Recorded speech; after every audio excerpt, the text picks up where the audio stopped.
Plastic দূষণে যখন দিশেহারা বিশ্ব, তখন পিরোজপুরের কাউখালী উপজেলার এক নারী উদ্যোক্তা দিলেন ব্যতিক্রমী সমাধান। নাঙ্গুলি গ্রামের নীলুফার ইয়াসমিন সুপারির ফেলা খোল থেকে তৈরি করছেন থালা, বাটি, ট্রে ও নানা বাসনপত্র, যা সম্পূর্ণ পরিবেশ বান্ধব।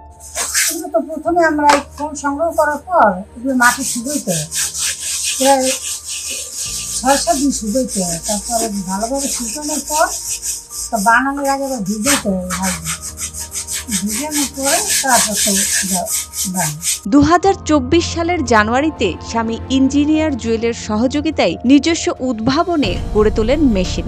দেশীয় প্রযুক্তিতে চলছে উৎপাদন। প্রতিদিন তৈরি হয় প্রায় 2000 পিস। রান্নাঘর না হোক কান্নাঘর, গাজী কিচেন হুড স্বাচ্ছন্দ্যময় রান্নাঘরের বিশ্বস্ত সঙ্গী।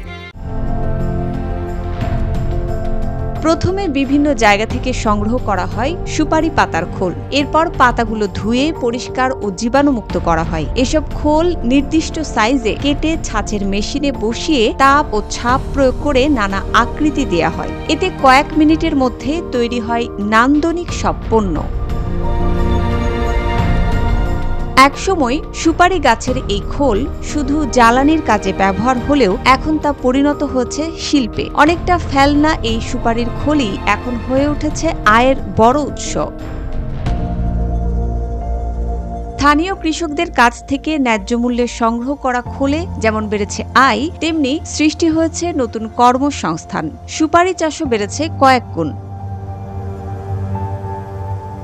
আর আশ্চর্যের বিষয়, এই থালা বাসন এখন শুধু দেশে নয়, নেদারল্যান্ডেও রপ্তানি হচ্ছে। আরও কয়েকটি দেশের সঙ্গে কথা চলছে। কারখানার শ্রমিকরা জানান, সরকারি প্রশিক্ষণ পেলে পণ্য আরও উন্নত হবে, উৎপাদনও বাড়বে।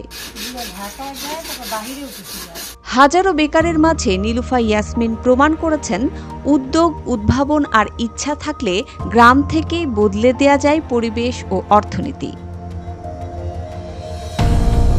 মুসবা আলিম তিন্নি, জিটিভি নিউজ।